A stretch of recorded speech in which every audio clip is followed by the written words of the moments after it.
Assalamualaikum warahmatullahi wabarakatuh. Waalaikumsalam warahmatullahi wabarakatuh. Salam dan bahagia Bapak Ibu guru hebat. Pertama-tama izinkan saya mengucapkan ribuan terima kasih karena Bapak Ibu guru sudah menyempatkan diri untuk hadir di tengah-tengah kita. Hari ini izinkan saya berbagi tentang aksi nyata modul 1.4 tentang budaya positif. Baiklah, sebelum kita mulai kegiatan kita hari ini sharing bersama Bapak Ibu, marilah sejenak kita menundukkan kepala. Kita berdoa agar kegiatan kita pada pagi hari menjelang siang ini diberkahi oleh Allah Subhanahu wa taala. Berdoa mulai. Berdoa selesai. Kesempatan kali ini yaitu tentang budaya positif. Nah, sebelum kita mulai sharing kita, Bapak Ibu guru hebat, kami ada pertanyaan pemantik. Jawabannya ada dua, setuju dan tidak setuju. Kita lihat di sana ada 3 pertanyaan. Yang pertama adalah hukuman dapat mendisiplinkan anak. Setuju atau tidak setuju kita Bapak Ibu guru? Setuju. Setuju, Mbak Didi? Setuju. Oke. Yang kedua, pemberian hukuman dengan hal positif seperti membaca atau membersihkan halaman sekolah, silakan Ibu Fitri, dapat meningkatkan disiplin anak. Setuju atau tidak setuju? Pak Bayu setuju ya, berarti setuju. Nomor 1 tadi setuju, nomor 2 setuju, dan nomor 3 kita lihat memberikan penghargaan dapat meningkatkan motivasi belajar anak. Setuju. Oke, berarti kita semua di sini sepakat setuju semua ya Bapak Ibu ya. Yang pertama, hukuman dapat mendisiplinkan anak. Hukuman seperti apa itu yang kira-kira yang dapat mendisiplinkan anak? Nah, jadi setuju. Itu tadi kita lihat slide berikutnya. Ini adalah topik-topik yang akan kita bahas bersama, kita berkolaborasi bersama, kita berbagi bersama. Yang pertama adalah disiplin positif dan nilai-nilai kebajikan universal. Kemudian yang kedua adalah teori motivasi, hukuman dan penghargaan, serta restitusi. Nah, ini yang menarik Bapak Ibu. Yang ketiga, keyakinan kelas. Dan yang keempat itu adalah kebutuhan dasar manusia dan dunia berkualitas. Yang kelima, restitusi di 5 posisi kontrol. Kemudian yang keenam, restitusi, yaitu segitiga restitusi yang sudah kami praktikkan kemarin. Sebelum kita masuk ke materi, apa yang kami sampaikan, ada perubahan paradigma Bapak Ibu. Kita ada kegiatan di sini kepala tangan seperti yang terlihat di gambar. Ini untuk perubahan paradigma kita tentang pembelajaran. Ada A dan B. Anggaplah di sini adalah Pak Dede dan Pak Bayu. Sobeklah secari kertas kecil, kemudian tuliskan benda atau sesuatu yang sangat berharga untuk Anda, yang sangat berharga. Letakkan di salah satu tangan Anda dan genggam benda tersebut dengan segala daya. Buatlah sebuah kepala. Robekkan kertasnya, ditulis, kemudian disimpan di tangan, di kepala tangannya Pak Ayu. Nah, Pak Dede yang B sekarang. Pak Dede akan mencoba dengan sekuat tenaga dan dengan berbagai cara untuk meminta Anda memberikan benda tersebut. Pak Dede ngecein Pak Ayu bahasanya. B, Pak Dede bisa membujuk, mengancam, menghardik, merayu, menyuap, apa saja agar Pak Bayu bisa dan mau membuka kepala tangannya.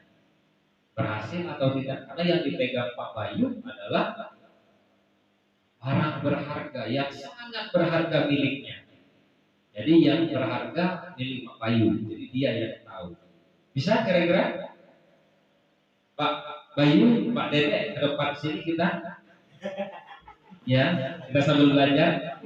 Ada pena, bawa pena, Pak Dede, Pak Bayu.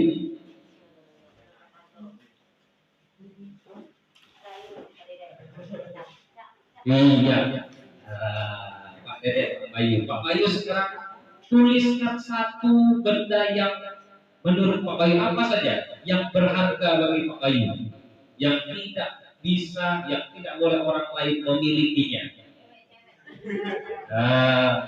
Ya, Pak Bayu mesti single ya. Oke, disobek Pak Bayu yang tulis. Iya. Dilipat-lipat boleh, digulung boleh, kemudian dikepal di dalam tangan Pak Bayu sekuat tenaga. Di sini Pak Bayu dipegang. Oh iya, tangannya basah kering. Menuju kamera Pak Bayu. Nah, ini Pak Bayu sudah punya sesuatu yang berharga Bapak Ibu, yang berharga miliknya. Jadi Pak Dede silakan berusaha. Keceki Pak Bayu, rayu, bujuk. Mau nggak dia buka tangannya?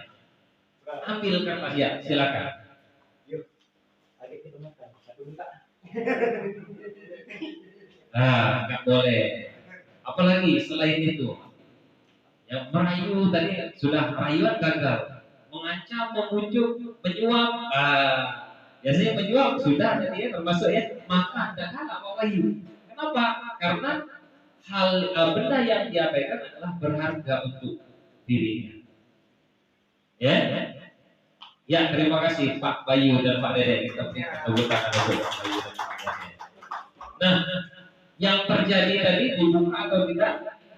Kepalan tangan Pak Bayu? Tidak. Inilah paradigmanya. Kita lihat slide yang berikutnya, Bapak Ibu. Perubahan paradigma, teori kontrol atau teori pilihan, ilusi kontrol. Jadi Pak Bayu tadi tidak membuka tangannya. Dia bersikukuh. Dia mempertahankan benda yang berharga miliknya. Kenapa? Karena itu berharga untuk Pak Bayu. Pak Dede sudah berusaha merayu, mengancam, mungkin menghardik, tapi Pak Bayu dengan segala cara dia mempertahankan. Paradigmanya apa? Pemahamannya apa di sana? Ilusi guru mengontrol murid tentang pendidikan, tentang pembelajaran. Ilusi guru mengontrol murid. Ilusi berarti sesuatu yang tidak nyata, tidak real, tidak terjadi sebenarnya. Yang kedua, ilusi bahwa kritik dan membuat orang merasa bersalah dapat menguatkan karakter. Itu ilusi.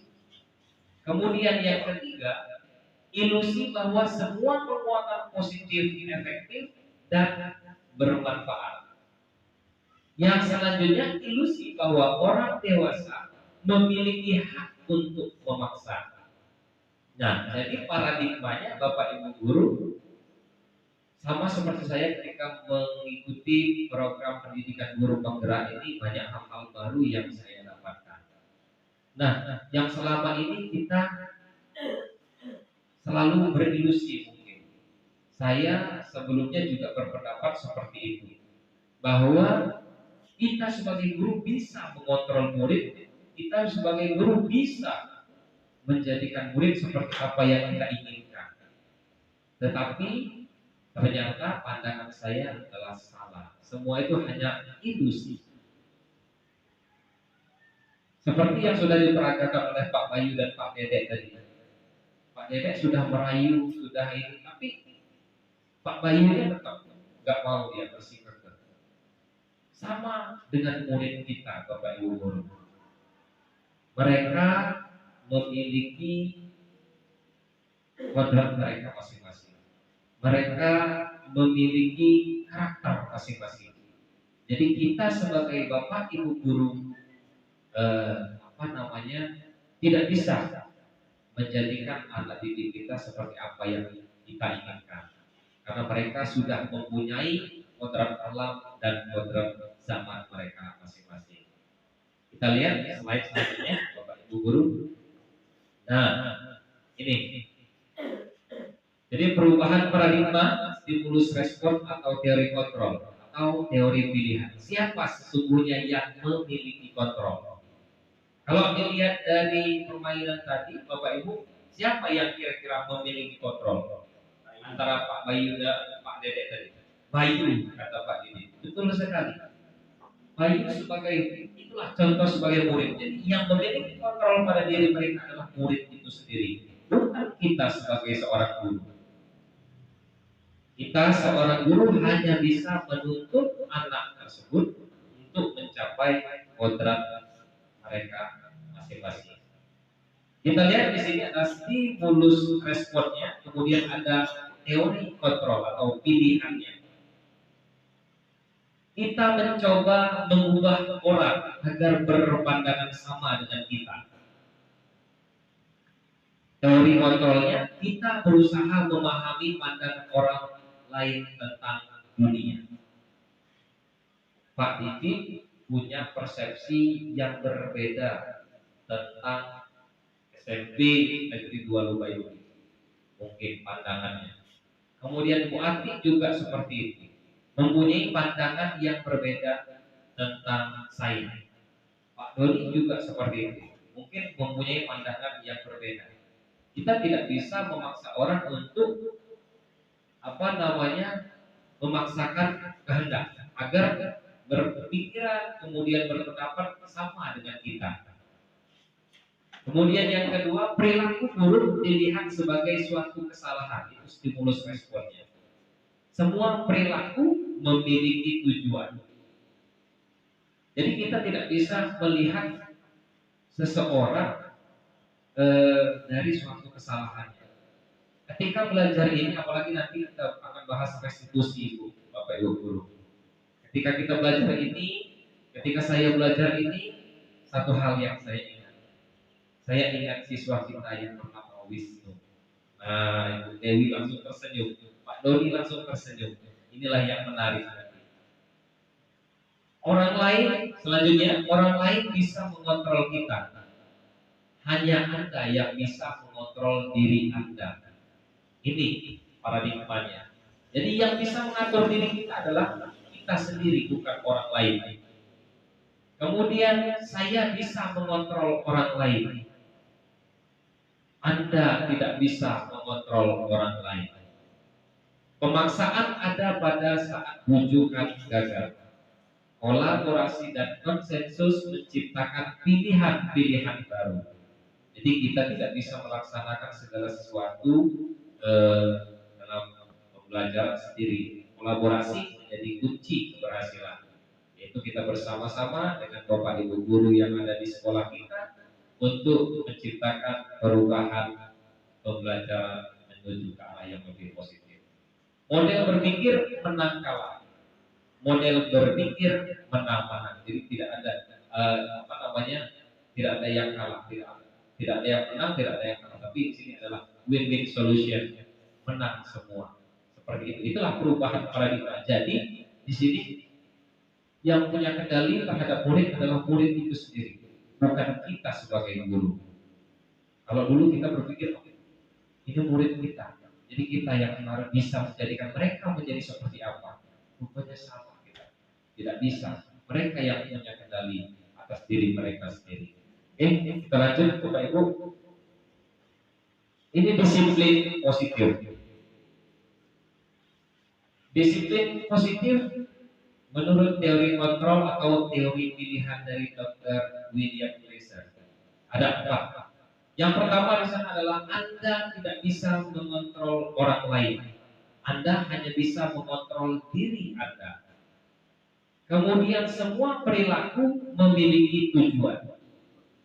Model berpikir menang-menang, kemudian kolaborasi dan konsensus menciptakan pilihan-pilihan baru. Realitas, kebutuhan kita berbeda. Nah, di sini yang kami sampaikan tadi. bahwa setiap orang memiliki kebutuhan yang berbeda. Kita berusaha memahami pandangan orang lain tentang dunia. Artinya kita selalu berpandangan positif. Kemudian setiap orang memiliki gambaran yang berbeda. Jadi makna disiplin di sini adalah belajar mengontrol diri dengan menggali potensi kita agar tercapai tujuan mulia, yaitu menjadi seseorang yang kita inginkan berdasarkan nilai-nilai yang kita hargai. Contohnya nyata kita sebagai bapak ibu guru, sebagai pendidik. Pak Didik, dia hadir selalu tepat waktu ke sekolah. Artinya dia sudah belajar mengontrol diri, menggali potensinya. Dia ingin menjadi orang yang seperti apa sesuai dengan nilai-nilai yang dia yakini. Kemudian teori motivasi, yang pertama ada kaitannya. Semua perilaku memiliki tujuan tadi terkait dengan teori motivasi. Yaitu yang pertama adalah untuk menghindari hukuman. Yang kedua untuk mendapatkan imbalan. Yang ketiga yang paling penting itu adalah untuk menghargai diri sendiri. Seperti sama halnya dengan kita Bapak Ibu, murid dan guru sama. Tentang teori motivasi ini, mereka memiliki tujuan. Tujuan mereka datang ke sekolah adalah untuk belajar supaya pintar, bisa menemukan kodrat mereka. Nah, terkait teori motivasi ini, yang pertama dan kedua merupakan motivasi ekstrinsik, yaitu motivasi atau dorongan dari luar. Makanya Bu Dewi datang pagi untuk menghindari hukuman, biar tidak ditegur oleh kepala sekolah. Kalau anak siswa, murid kita Bapak Ibu, dia tidak, kenapa dia datang pagi? Supaya tidak datang terlambat, kemudian tidak kena hukuman, tidak disuruh membersihkan halaman, kemudian atau membersihkan WC dan lain sebagainya. Untuk mendapatkan imbalan, mungkin dinilai oleh Bapak Ibu gurunya dia rajin dan lain sebagainya. Nah, yang poinnya yang paling penting tentang disiplin positif adalah untuk menghargai diri sendiri. Jadi disiplin positif terkait dengan permainan yang kita lakukan tadi, bahwa yang memiliki kontrol adalah murid itu sendiri, bukan orang lain, bukan Bapak Ibu guru, bukan kita. Nah, bagaimana cara kita mewujudkan agar anak atau siswa kita bisa menghargai diri sendiri dengan menanamkan nilai-nilai kebajikan universal, dengan menerapkan keyakinan kelas, Bapak Ibu. Selanjutnya, 5 posisi kontrol. Yang pertama adalah penghukum, yang kedua membuat rasa bersalah, yang ketiga teman, 4 pemantau, yang kelima manajer. Nah, ini yang sering kita lakukan. Kalau saya jujur sebelum mengikuti pendidikan guru penggerak ini Bapak Ibu, saya sering berada di posisi penghukum. Kalau anak ada yang melakukan kesalahan, kita panggil, kita marah. Tahu nggak kamu yang seperti ini? Mungkin kita nanti lebih menarik penjelasan, kita bahas lagi Bapak Ibu dulu. Kemudian yang berikutnya adalah segitiga restitusi. Ini hal menarik untuk kita lakukan kepada murid-murid kita. Ada 3 tahapan dalam melaksanakan segitiga restitusi. Yang pertama adalah menstabilkan identitas, yang kedua adalah memvalidasi kebutuhan, dan yang ketiga adalah menanyakan keyakinan. Nah, bagaimana mengimplementasikan semua? Jadi setiap manusia punya kebutuhan dasar. 5 kebutuhan dasar utama manusia. Yang pertama adalah bertahan hidup. Yang kedua penguasaan. Yang ketiga kasih sayang dan rasa diterima, kesenangan dan kebebasan. Nanti kita akan bahas lagi. Kita lanjut ke slide berikutnya terlebih dahulu Bapak Ibu. Nah, inilah makna disiplin. Jadi apa itu disiplin? Disiplin berasal dari bahasa Latin disiplin, yang artinya belajar. Makna asal dari kata ini berkonotasi dengan disiplin diri dari murid-murid Socrates dan Plato. Disiplin diri membuat orang menggali potensinya menuju sebuah tujuan apa yang dia hargai. Namun dalam budaya kita, makna kata disiplin telah berubah menjadi sesuatu yang dilakukan seseorang pada orang lain untuk mendapatkan kepatuhan. Kecenderungan umum adalah menghubungkan kata disiplin dengan ketidaknyamanan, bukan dengan apa yang kita hargai atau pencapaian tujuan mulia. Jadi kembali lagi seperti yang kami sampaikan tadi, kenapa siswa kita datang pagi, datang tepat waktu? Karena mereka mau berdisiplin diri, berdisiplin positif. Tapi karena apa disiplin yang mereka terapkan kepada diri mereka? Apakah karena hukuman? Apakah karena takut diberikan hukuman? Kemudian apakah karena apresiasi, penghargaan, atau karena keyakinan dari mereka sendiri? Nah, di sini kita ingin membangun bahwa disiplin positif ini mereka bisa berdisiplin sesuai dengan keyakinan mereka masing-masing. Ketika mereka sudah melakukan hal itu, maka tidak akan ada lagi hal-hal yang Bapak Ibu berbau pelanggaran. Mungkin bisa diminimalisir. Misalnya contohnya, ketika mereka sudah berdisiplin positif, maka anak-anak pasti akan selalu membuang sampah kepada tempatnya. Karena dia sudah menanamkan keyakinan di dalam dirinya bahwa kebersihan itu adalah sebagian dari ibadah iman. Betul Bapak Ibu ya? Tidak ada lagi siswa yang datang terlambat karena dia tahu menghargai waktu. Kemudian tidak ada lagi siswa yang berkelahi karena dia saling menghormati. Itulah makna disiplin positif Bapak Ibu. Kita lanjut ke slide berikutnya. Ini adalah nilai-nilai kebajikan universal. Nilai-nilai kebajikan adalah sifat-sifat positif manusia yang merupakan tujuan mulia yang ingin dicapai oleh setiap individu. Nilai-nilai tersebut bersifat universal dan lintas bahasa, suku, bangsa, agama maupun latar belakang. Kita di sini semuanya sama. Tidak ada suku Jawa, tidak ada suku Sumatera, tidak ada orang Jawa, tidak ada orang Gusur, semuanya sama, bersatu Indonesia. Itulah kebajikan universal. Dengan mengaitkan nilai-nilai setiap perilaku atau perbuatan memiliki tujuan. Ini terkait dengan teori kontrol tadi. Dengan mengaitkan nilai-nilai kebajikan yang diyakini oleh seseorang, maka motivasi intrinsiknya akan terbangun. Nah, jadi dengan mengaitkan nilai-nilai kebajikan yang diyakini oleh seseorang, maka motivasinya akan terbangun. Motivasi dari dalam dirinya, sehingga menggerakkan motivasi dari dalam untuk mencapai tujuan mulia yang diinginkan. Nilai-nilai kebajikan yang ingin dicapai oleh setiap anak Indonesia kita kenal dengan profil pelajar Pancasila. Meskipun sekolah kita belum menerapkan kurikulum merdeka, tapi kita semua harus tahu Bapak Ibu bahwa tujuan pendidikan kita adalah menciptakan profil pelajar Pancasila. Yang pertama, beriman, kemudian takwa kepada Tuhan Yang Maha Esa, bernalar lakrilis, berkebenekaan global, bergotong royong dan kreatif.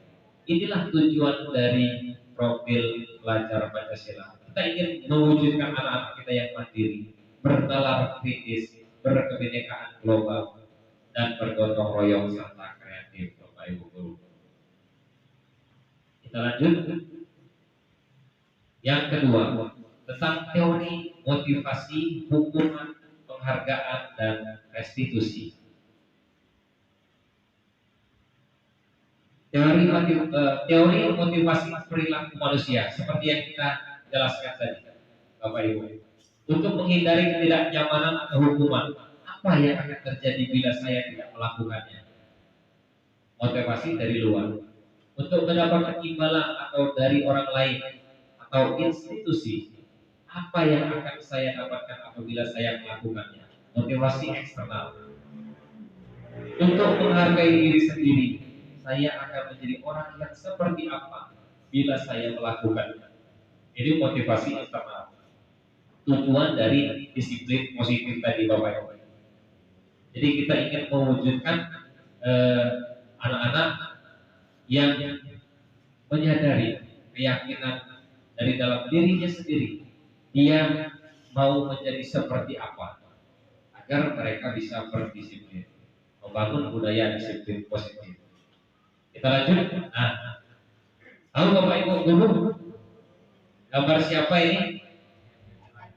Iya, Ki Hajar Dewantara, Bapak Ibu guru, Bu Fitri ya, Bapak pendidikan kita.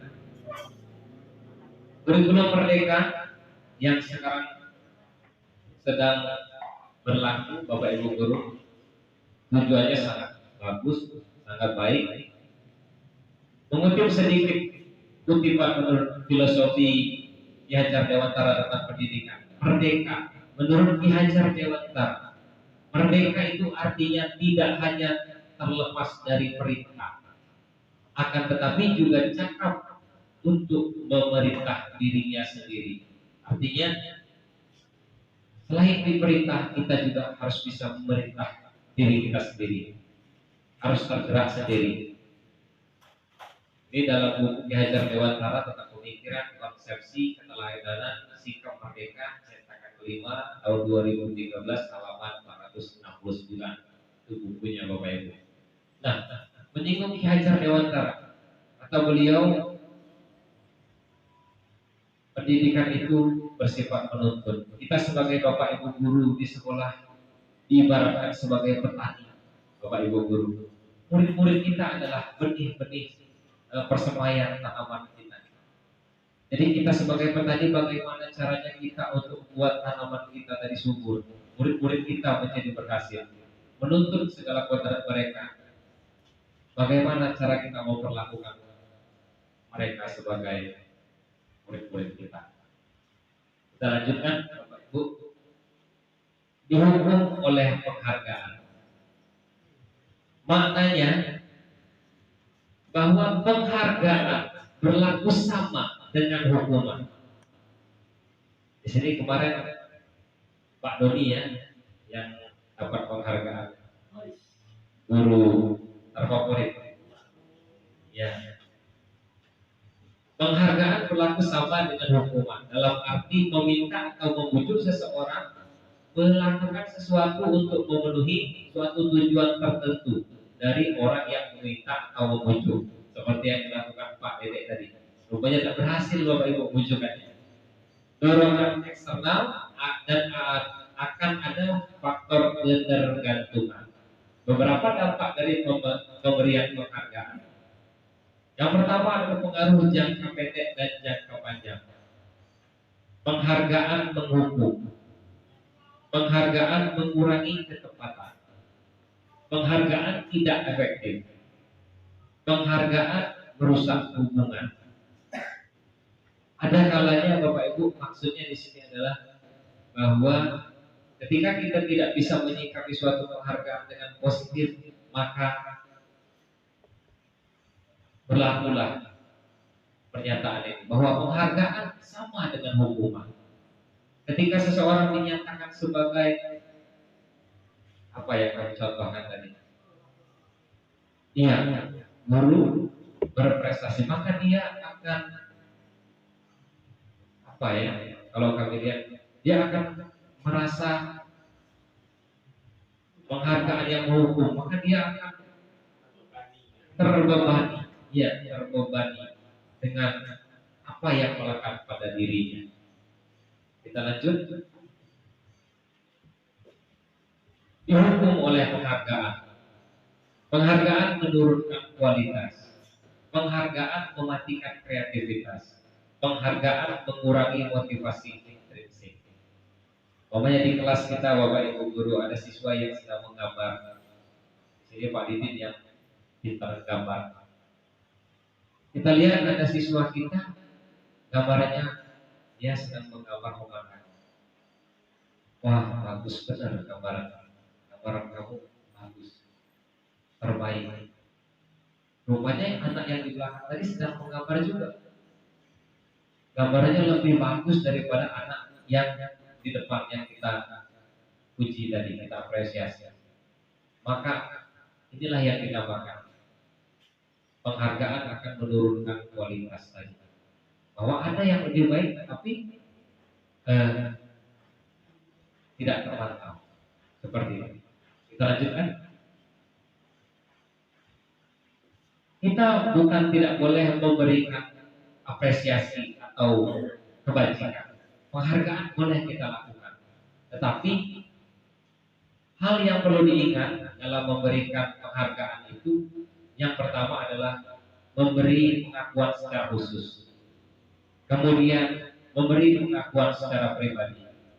Kemudian memberi pengakuan kepada semua murid bergantian. Jadi tidak ada murid yang dilebih-lebihkan atau tidak ada murid yang diistimewakan. Betul sekali Bu Dewi. Kemudian beri pengakuan secara konsisten. Fokus pada proses, bukan fokus pada hasil. Berfokus pada proses. Kalau berfokus pada hasil, kurikulum yang sudah kita gunakan yaitu kurikulum 2013 juga sudah sama dengan kurikulum Merdeka. Di kurikulum 2013 tidak ada lagi istilah peringkat, tidak ada lagi istilah ranking 1, ranking 2, ranking 3. Kenapa? Karena kita harus berfokus pada proses, bukan pada hasil. Kemudian ada juga ujian nasional. Itulah yang dikatakan tadi, mematikan kreativitas. Kita tahu pengalaman kita Bapak Ibu 2-3 tahun ke belakang saat masih melaksanakan ujian nasional, sering kita lihat di televisi berita-berita, di surat kabar bahwa ada seseorang anak yang dengan prestasinya, dengan intelijensinya, tapi dia tidak bisa menjadi siswa yang terbaik pada saat ujian nasional. Betul ya Bapak Ibu ya? Yang sering awas ujian nasional, kemudian yang sering menjadi panitia juga mungkin mengetahui hal tersebut. Bahwa anak yang memang benar-benar berprestasi, tapi dia tidak bisa berprestasi. Itulah rasanya seperti dihukum. Akhirnya depresi, betul kata Bu Dewi Mayasari. Kita lanjutkan. Nah inilah contoh-contoh pengakuan atau apresiasi kebajikan. Kalimat pembuka kemarin saya perhatikan. Nilai kebajikannya apa? Rasa empatimu besar sekali. Situasinya pada saat menolong murid baru di kelas kita. Anak didik kita ada yang cuek, ada yang memang mudah bergaul. Nah inilah cara kita memberikan apresiasi atau menanamkan nilai kebajikan kepada mereka. Saya menghargai. Tentang apa nilai kebajikan? Tentang kepedulian. Pada saat kamu membantu teman-temanmu di tugas kelompok. Kita sering di kelas ketika belajar ketika belajar kelompok ada anak-anak yang hanya mau menang sendiri, temannya cari, dia sibuk sendiri main-main dan lain sebagainya. Kemudian terima kasih untuk nilai kebajikannya adalah rasa tanggung jawabmu. Pada saat kamu memungut kertas-kertas yang berserakan di lantai. Nah ini yang kadang-kadang sering terjadi di situasi kelas kita, tetapi kurang kita berikan perhatian. Padahal ada nilai kebajikan di sana, yaitu tentang rasa tanggung jawab. Kita lanjutkan. Nah ini tindakan guru. Ya. Tindakan guru, hukuman atau konsekuensi. Sekarang saya mau tanya Bapak Ibu guru. Coba kita sharing sama-sama tentang tindakan guru yang ada di slide berikut ini. Mencatat 100 kali di dalam buku kalimat saya tidak akan terlambat lagi karena terlambat sekolah. Itu termasuk hukuman atau konsekuensi? Hukuman Pak Didit ya. Yang lain Bapak Ibu guru, hukuman atau konsekuensi itu? hukuman. Gak apa-apa, dijawab aja Bapak Ibu guru. Kita belajar bersama, jangan takut salah. Lari mengelilingi lapangan basket 2 kali karena terlambat hadir di sekolah. Hukuman atau konsekuensi? Hukuman. Murid diminta untuk push up. Nah, ini yang dulu sering saya lakukan Bapak Ibu guru. Karena 15 kali ya, karena tidak menggunakan masker ke sekolah. Hukuman atau konsekuensi? Hukuman. Menggantikan kertas tugas teman yang telah dicoret-coret. Hukuman atau konsekuensi? Konsekuensi. Membersihkan tumpahan air di meja tulis karena tersenggol pada saat belajar. Konsekuensi. Murid disuruh untuk mengenakan sepatu seharian di sekolah karena tidak mengenakan sepatu hitam. Hukuman atau konsekuensi?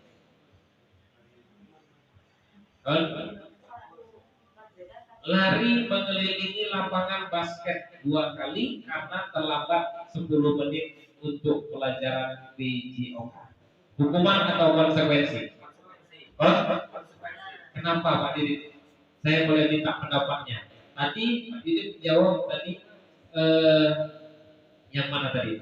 Lari mengelilingi lapangan basket 2 kali karena terlambat hadir di sekolah.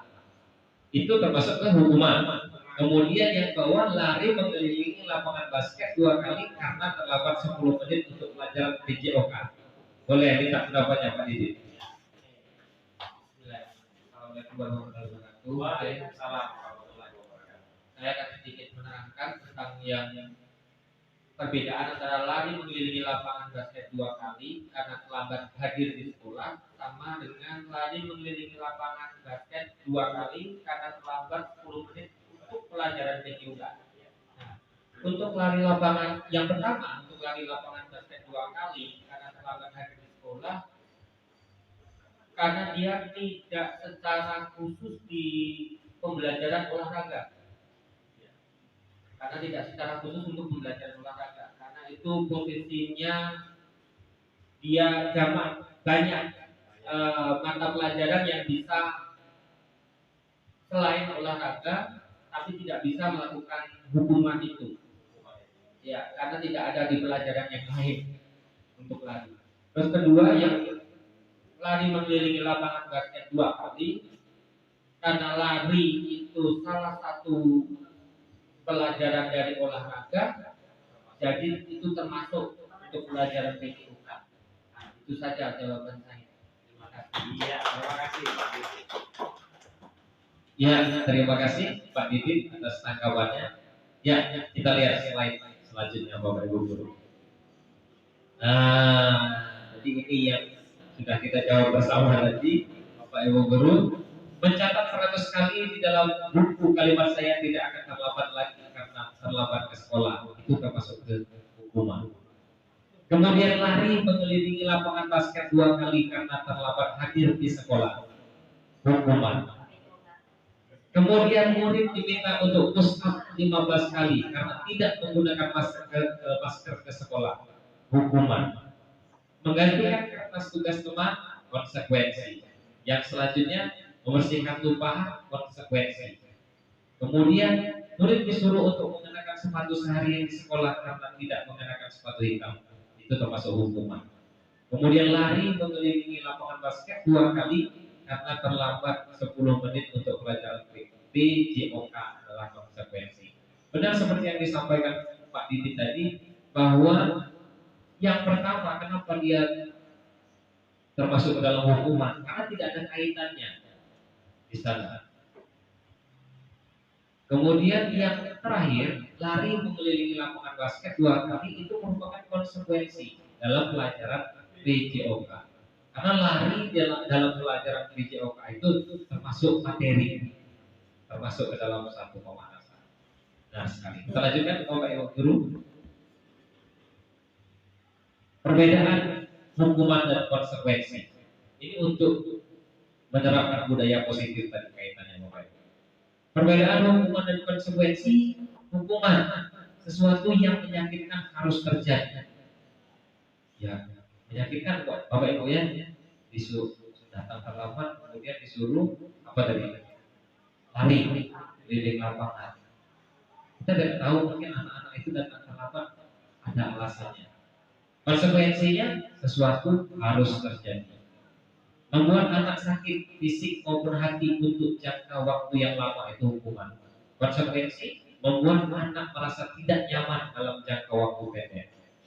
Anak membenci kedisiplinan. Konsekuensi anak menghargai disiplin. Paksaan, stimulus atau tanggapan. Kemudian mendorong anak menyakiti diri sendiri. Mendorong anak agar mudah menyesuaikan diri. Konsekuensi. Konsep diri yang buruk, konsep diri yang baik untuk konsekuensi. Anak belajar untuk menyembunyikan kesalahan, kemudian anak belajar untuk mematuhi peraturan.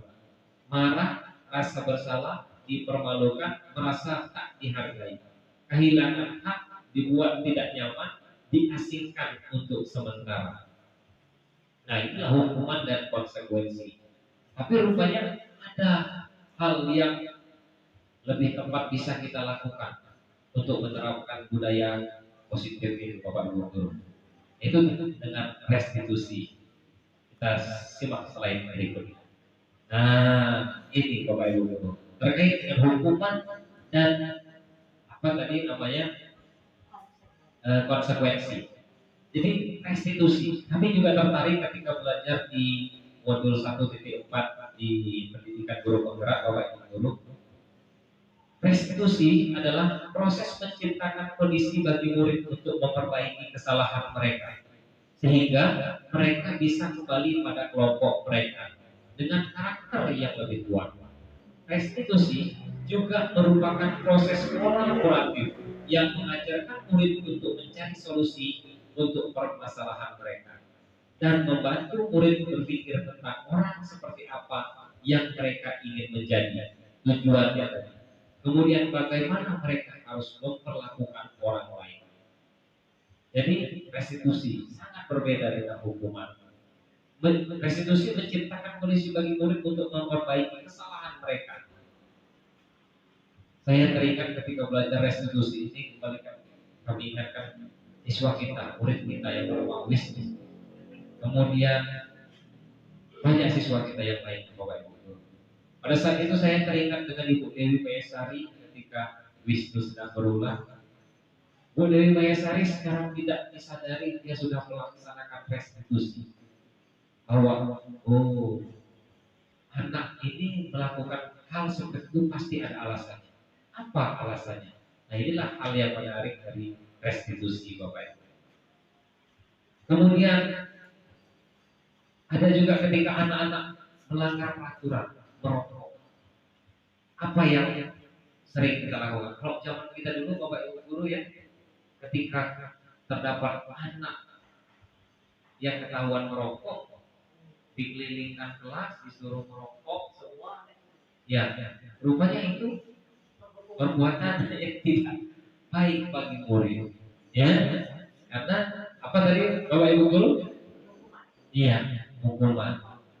Jadi bukan untuk mencari atau solusi memperbaiki kesalahan mereka, tapi mereka merasa tidak dihargai. Nah, ini dia identitas gagal dan identitas sukses. Hukuman sudah pasti gagal untuk murid kita.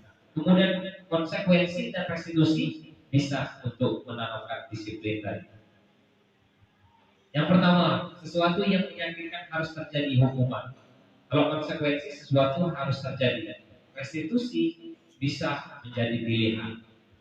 Ketika anak melakukan kesalahan, kita tanya, bagaimana mereka bisa memperbaiki kesalahan mereka?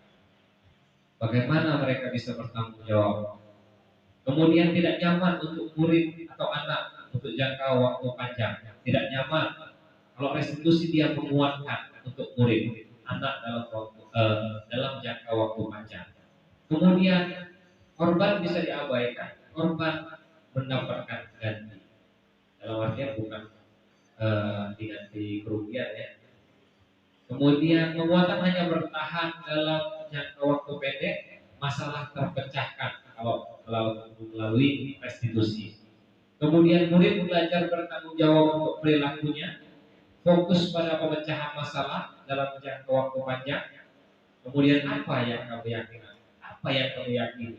Inilah keyakinan yang kami sampaikan di awal tadi. Apa yang bisa kamu lakukan untuk memperbaiki masalah ini? Murid atau anak akan menghormati dirinya sendiri dan orang lain. Jadi dia positif. Kalau konsekuensi dia ada di tengah-tengah Bapak Ibu. Restitusi dia positif. Kita lanjutkan 9 ciri-ciri restitusi. Yang pertama bukan untuk menebus kesalahan, namun untuk belajar dari kesalahan. Memperbaiki hubungan, tawaran bukan paksaan. Restitusi menuntut untuk melihat ke dalam diri. Restitusi mencari kebutuhan dasar yang mendasari tindakan. Restitusi diri adalah cara yang paling baik. Restitusi fokus pada karakter, bukan tindakan. Kemudian restitusi fokus pada solusi. Restitusi mengembalikan murid yang berbuat salah pada kelompoknya. Nah, kadang-kadang seperti yang kami sampaikan tadi, ketika siswa kita, murid kita merokok, jauh merokok keliling kelas dengan rokok yang penuh di di mulutnya, mereka akan sulit kembali ke kelompoknya. Pasti akan merasakan malu, pasti akan merasakan minder dan lain sebagainya. Nah, yang ketiga, Bapak Ibu, keyakinan kelas. Mengapa tidak peraturan saja? Mengapa harus keyakinan kelas? Ada 3 pernyataan di sana. Mengapa kita memiliki peraturan harus menggunakan helm bila mengendarai kendaraan roda 2? Kenapa Pak Doni?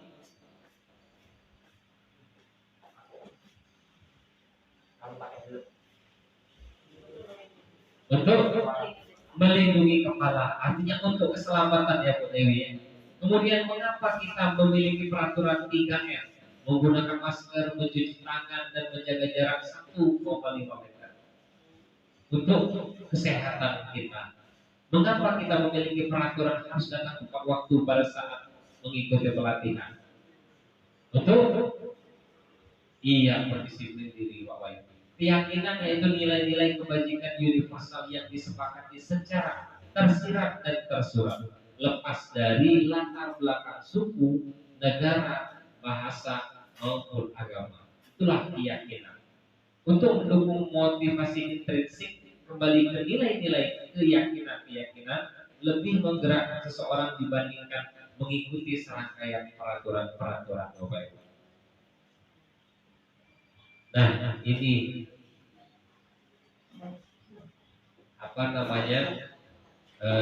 lingkaran budaya positifnya. Ya, silakan Ibu Dewi. Kalau budaya positif cakupannya lebih luas. Peraturan kelas, kita mulai dari yang paling kecil, peraturan kelas, keyakinan kelas, dan lingkungan positif. Maka akan tercipta budaya yang positif. Saya sudah ketika selama mengikuti kegiatan pendidikan guru penggerak ini, saya sudah mencoba sendiri Bapak Ibu guru dengan menerapkan kesepakatan kelas atau keyakinan kelas. Di kelas itu kami sudah menerapkan kelas yang saya ampuh, yaitu kelas 7 sampai dengan kelas 8. Kami menerapkan keyakinan kelas ketika pelajaran bahasa Inggris. Alhamdulillah anak-anak sudah bisa mulai belajar untuk menghargai, untuk saling menghormati, dan untuk bertanggung jawab. Kami contohkan di kesepakatan kelas kami itu ada salah satunya adalah kelas bersih, maka sepatu dilepas. Saya sebagai seorang guru juga harus mengikuti keyakinan kelas itu. Ketika kelasnya bersih, maka saya akan melepas sepatu sebagai bentuk rasa tanggung jawab tadi Bapak Ibu guru. Kemudian di kesepakatan kelas juga ada tidak mengganggu teman. Kadang anak banyak main kasih Bapak Ibu guru ya. Nah, dengan adanya keyakinan kelas mereka akan terbiasa melaksanakan budaya positif dengan menghormati temannya. Kita lanjutkan Bapak Ibu guru. Nah, ini dia. Yang mana yang merupakan keyakinan kelas dan mengapa? Yang kiri ada kesepakatan kelas. Datang tepat waktu, mengucapkan salam, menjaga kebersihan sekolah, berdoa sebelum dan sesudah kegiatan, aktif dalam pembelajaran, tertib. Kemudian yang di sebelah kanan kesepakatan kelas. Kami guru dan murid yang saling menyayangi. Kami murid yang semangat belajar. Kami murid yang peduli dengan teman-teman. Yang mana menurut Bapak Ibu? Kesepakatan dan yang mana yang keyakinan. Ini kesepakatan semua judulnya Bapak Ibu dulu ya. Tapi di antara kedua ini yang manakah yang merupakan keyakinan kelas menurut Bapak Ibu guru? Yang kiri atau yang kanan? Yang kiri atau yang kanan? Bapak Ibu guru. Yang kiri Bapak Ibu. Kalau Pak ini yang kanan. Ya, yang kiri adalah peraturan, yang kanan adalah keyakinan kelas, kesepakatan kelas, disepakati bersama. Dia kata-katanya lebih Bapak Ibu, lebih positif. Ya. Kami guru dan murid saling menyayangi dalam hal positif. Kemudian kami murid yang semangat belajar. Itulah keyakinan kelas. Nah, ini keyakinan kelas menurut tabel T dan I, Bapak Ibu. Hormat dan bekerja. Terdengar satu orang berbicara, yuk saya bantu, kita bisa selesaikan ini bersama. Inilah untuk poin-poin untuk membuat keyakinan kelas bersama murid kita. Hormat, tampak seperti datang tepat waktu, kemudian sering hadir terlambat. Menyapa teman dan guru setiap hari. Tak acuh kepada teman dan guru. Ada kadang-kadang siswa kita yang dengan Bapak Ibu guru acuh tak acuh. Mengembalikan barang teman yang telah dipinjam dan mengucapkan terima kasih. Tidak mengembalikan barang yang telah dipinjam dan meletakkan sembarangan. Nah ini juga salah satunya ada. Bukan hanya di murid. Bapak Ibu guru kita juga sering lupa. Kalau pinjam sesuatu, lupa mengembalikan. Kemudian bekerja, tampak seperti tekun bekerja dan menyimak guru. Tidak mendengarkan guru dan acuh tak acuh. Menyerahkan tugas tepat waktu, tugas tidak diberikan. Nah ini tentang keyakinan kelas Bapak Ibu. Nah, selalu kembalikan buku ke tempatnya kalau peraturan. Jadi keyakinan kelasnya apa kira-kira Bapak Ibu? Selalu mengembalikan buku ke tempatnya. Keyakinan kelasnya apa kira-kira? Dilarang mengganggu orang lain. Hadir di sekolah 15 menit sebelum pembelajaran dimulai. Dilarang melakukan kekerasan. Bergantian menunggu giliran. Gunakan masker. Kemudian jangan berlari di kelas atau koridor. Jadi kira-kira yang pertama, keyakinan kelasnya apa Bapak Ibu? Nilai positifnya, budaya positifnya. Selalu mengembalikan buku ke tempatnya. Artinya bertanggung jawab. Kemudian yang kedua, menghormati orang lain. Dilarang mengganggu orang lain. Saling menghormati. Kemudian hadir di sekolah 15 menit, menghormati orang lain atau berkomitmen. Kemudian tentang keselamatan. Ini tadi. Kenapa kita harus menggunakan helm untuk keselamatan? Kemudian kesehatan, menghormati orang lain, bersabar, kesehatan, menggunakan masker untuk kesehatan dan keselamatan. Itulah nilai-nilai kebajikannya. Kita lanjut, Bapak Ibu Guru. Nah ini yang sudah kami bahas tadi, kebutuhan dasar manusia. Jadi murid kita mempunyai juga kebutuhan dasar. Salah satunya adalah penguasaan. Ya silakan Pak Didi. Mereka ingin rasa kasih sayang dan rasa diterima. Kemudian penguasaan. Nah, ketika kita belajar di kelas, ketika ada anak didik kita, murid kita tidak bisa menjawab pertanyaan atau tidak bisa menjawab soal, apa yang akan Bapak Ibu lakukan?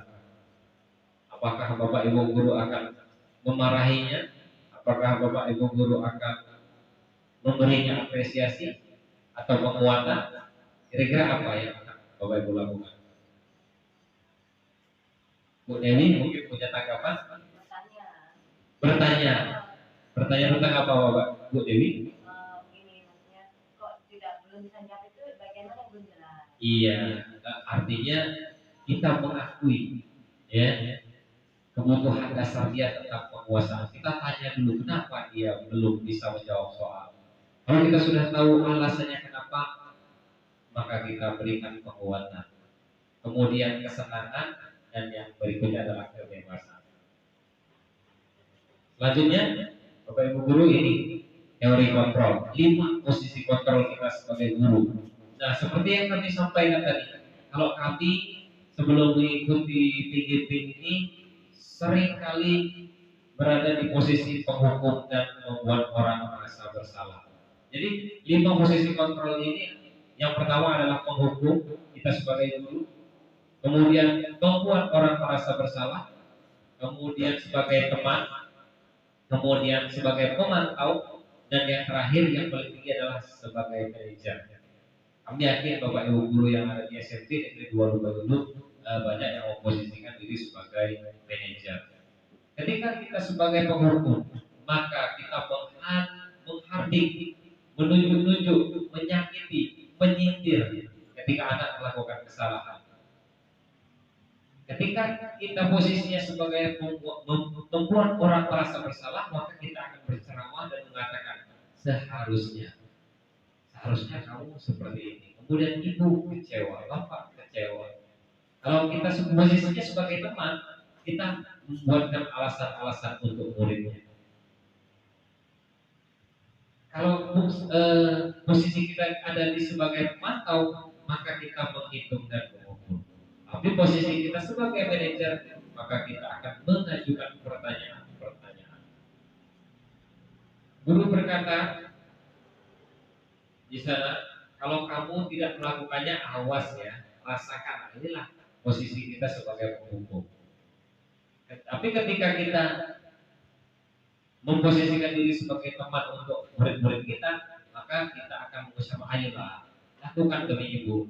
Nah, inilah yang kami sampaikan tadi.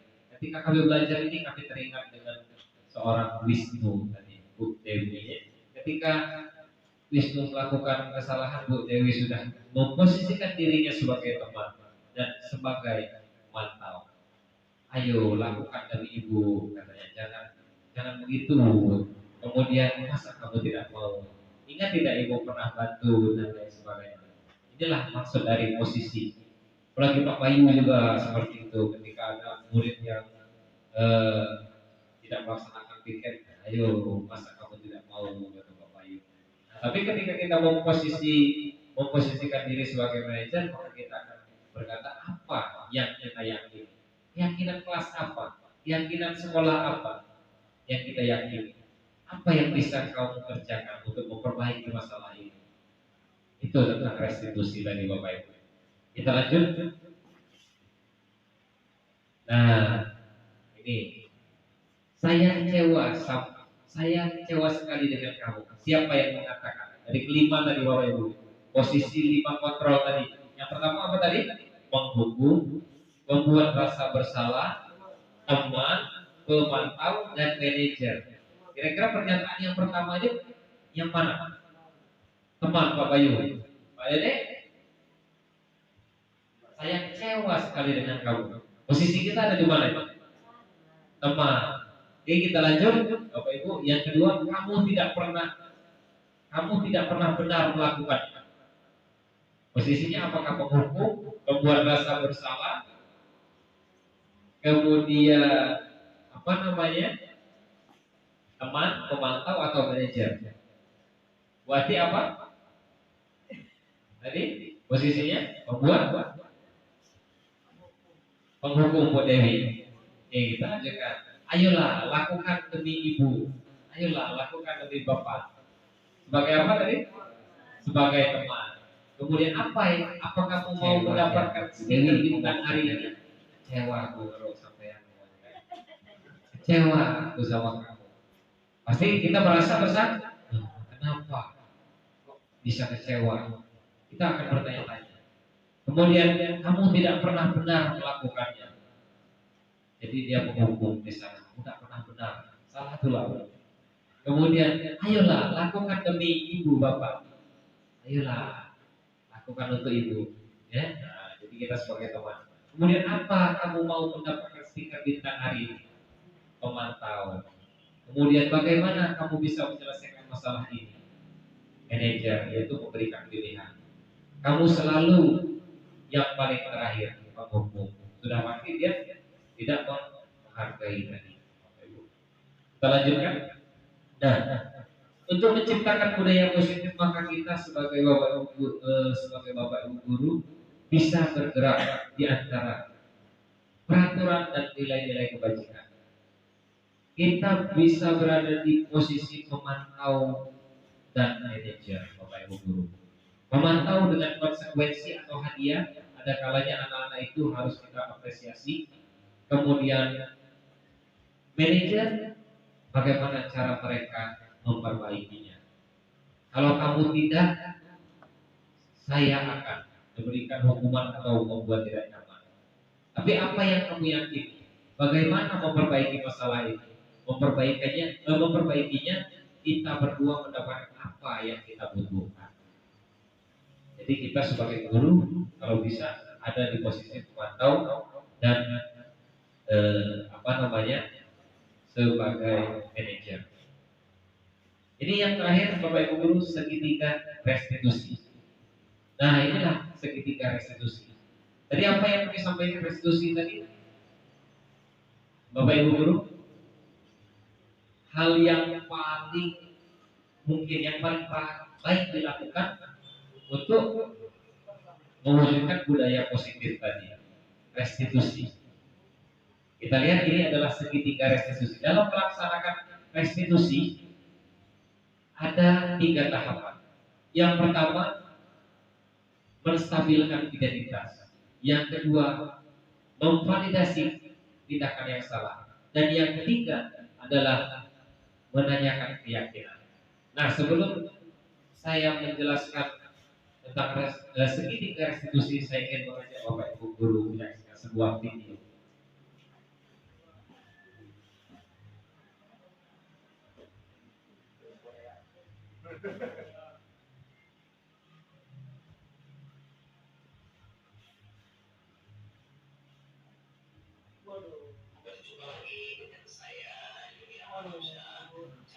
Ya, ini yang sudah saya praktikkan kemarin.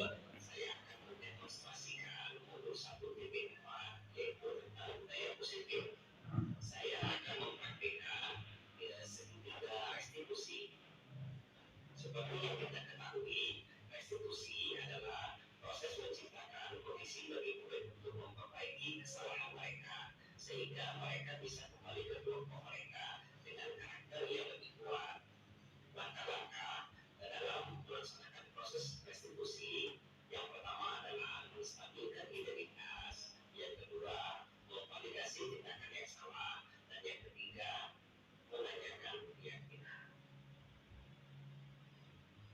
Baiklah, sahabat semua, mari kita simak taktik videonya berikut ini.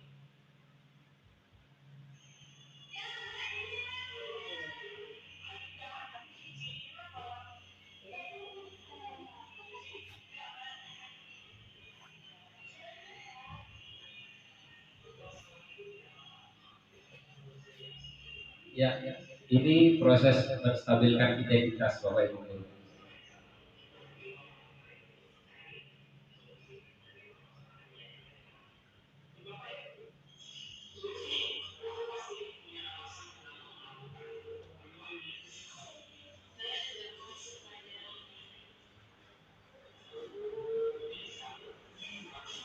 Ini kegiatan memvalidasi tindakan yang salah Bapak Ibu.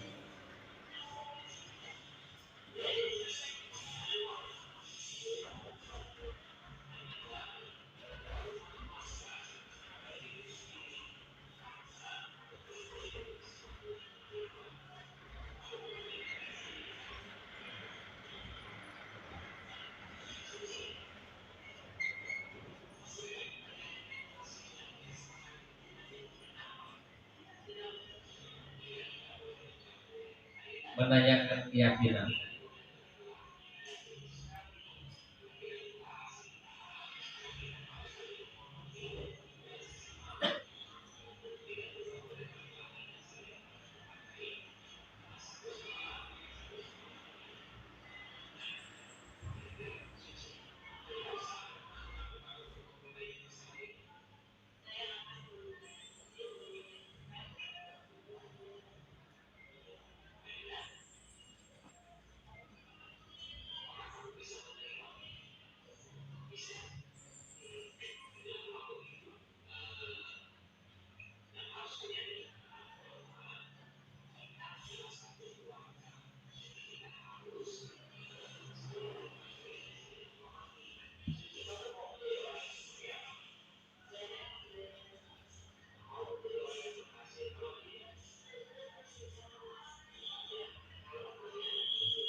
Di kasus kedua, Bapak Ibu merusak tanaman di kelas.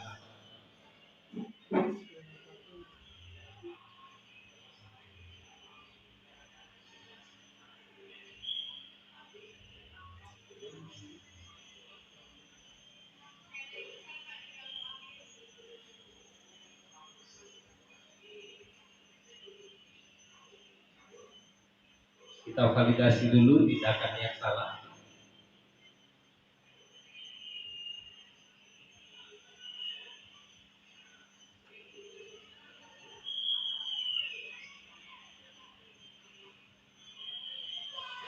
Kita tanyakan keyakinan.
Ya, jadi itulah tadi Bapak Ibu Guru, bagaimana setelah melihat tayangan video tadi itu tentang praktik segitiga restitusi.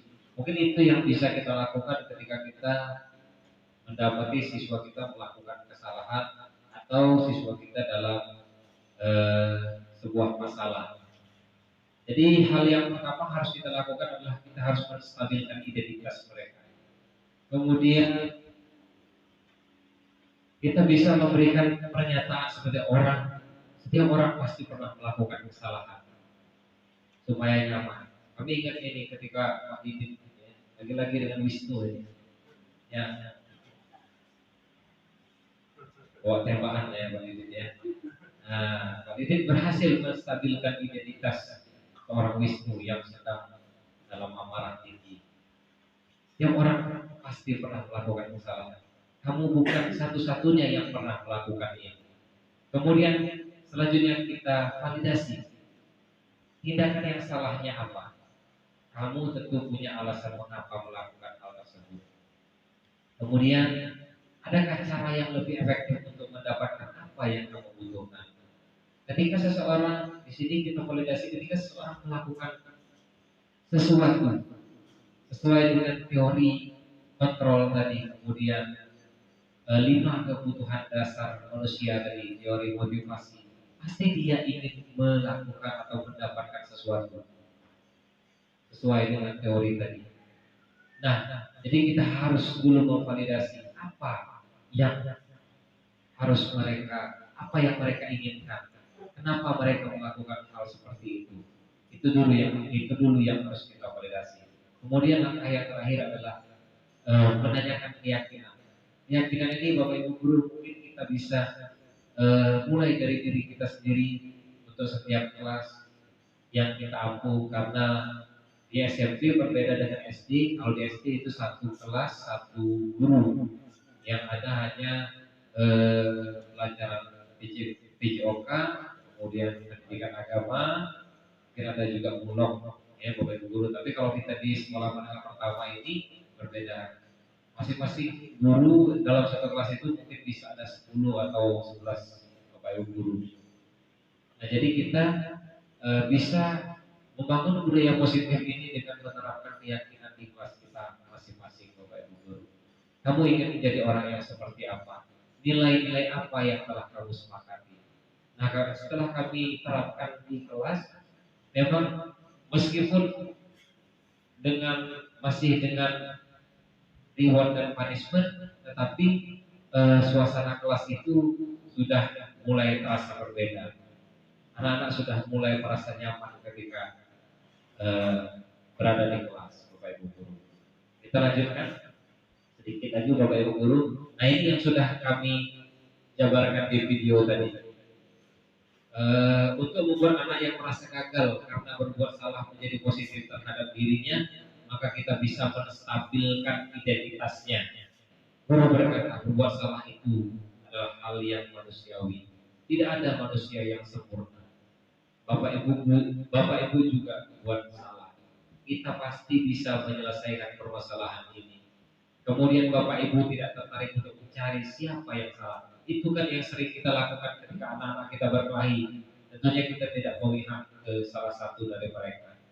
Kalau kamu menyalahkan dirimu sendiri terus-menerus, apakah kamu bersikap baik pada dirimu sendiri? Kita lanjutkan. Yang kedua adalah validasi kebutuhan, yaitu membantu murid mengenali basic need, kebutuhan dasarnya yang ingin dipenuhinya ketika melakukan kesalahan itu. Pada dasarnya setiap tindakan manusia tujuannya adalah memenuhi basic needs atau kebutuhan dasar. Apakah itu power, freedom, love and belonging, fun atau survival. Seperti 5 kebutuhan dasar tadi Bapak Ibu. Maka kita bisa berkata, kamu bisa saja melakukan hal yang lebih buruk, tapi kamu tidak melakukannya. Kamu pasti punya alasan mengapa melakukannya. Apa yang penting bagi kamu? Kamu boleh tetap berusaha menjaga sikap itu, tapi apakah sikap yang lain yang baru? Maukah kamu belajar cara lain untuk mendapatkan yang kamu butuhkan tanpa harus memukul? Kemudian apakah kamu bisa melakukan dengan baik besok lagi? Kita lanjutkan Bapak Ibu guru. Yang terakhir adalah anak melihat kesalahannya dihubungkan dengan norma sosial dan nilai-nilai yang mendasari manusia berinteraksi dengan orang lain. Menanyakan keyakinan. Apa nilai yang bisa kita percaya di kelas atau sekolah kita? Nilai-nilai universal apa yang telah kita sepakati? Kelas yang ideal itu yang seperti apa? Apa kamu ingin menjadi anak yang seperti apa? Kemudian apa yang kamu rasakan? Ketika kamu melakukan itu, kamu mau menjadi orang yang seperti apa? Inilah nilai-nilai yang harus kita tanamkan kepada anak-anak kita. Nah, ini intervensi 30 detik. Intervensi ini bisa membantu murid kembali ke tujuan semula dengan cukup singkat dan dengan cara non-konfrontatif. Pertanyaan-pertanyaan yang diajukan biasanya dikemukakan oleh seorang pemantau atau manajer. Nah, inilah fungsinya kita sebagai guru tadi harus berada di posisi sebagai manajer. Apa kamu ingin berbuat lebih baik? Kemudian apakah saat ini kamu sedang menjadi orang yang sedang kamu inginkan? Apa yang kamu lakukan saat ini sesuai atau oke? Kapan kamu siap untuk mulai? Inilah merupakan intervensi untuk mengembalikan identitas anak tadi Bapak Ibu. Ya, kita telah tiba di penghujung slide. Terima kasih kepada Bapak Ibu guru hebat yang sudah menyempatkan diri hadir di sini. Kami ucapkan ribuan terima kasih karena kita sudah belajar bersama dengan kami pada kesempatan kali ini. Tapi sebelum kita menutup kegiatan sharing kita hari ini, kegiatan berbagi kita hari ini, adakah mungkin Bapak Ibu guru yang ingin memberikan pertanyaan atau tanggapan?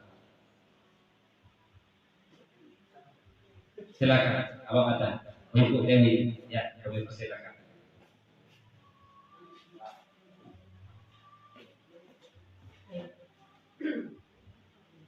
Baik, Assalamualaikum warahmatullahi wabarakatuh. Waalaikumsalam. Maaf, sharingnya Pak Im ya. Iya, Ya. Dari pemaparan Pak Im tadi itu sudah kita istilahnya itu membuka paradigma ya bagi kami pribadi istilahnya sebagai tenaga pendidik yang ada di SMPN 2 Lubai Ulu. Nah, tapi di sini yang kami tanyakan Pak Yum, untuk di usia anak kita saat ini kan istilahnya tuh masa-masa yang fasenya tuh masa tanggung ya Pak Yum ya. Jadi kalau SD ibaratnya dasar pertama kan beda dengan maaf usia yang memang sudah SMA. Artinya kan bisa mereka maaf bisa memilih atau bisa menyatakan atau bisa menjaga diri oh ini yang bahaya dan yang tidak. Mereka ini kayaknya masih emosinya tuh tinggi. Jadi di sini pertanyaan saya pribadi, kira-kira upaya apa untuk kami, ya kan, untuk istilahnya membuka paradigma siswa itu dalam proses pembelajaran selain apa namanya restitusi tadi. Apakah kami harus balik ke restitusi itu atau ada upaya-upaya lain untuk kami ini sebagai manajer atau sebagai pendidik? Mungkin itu aja Pak. Terima kasih.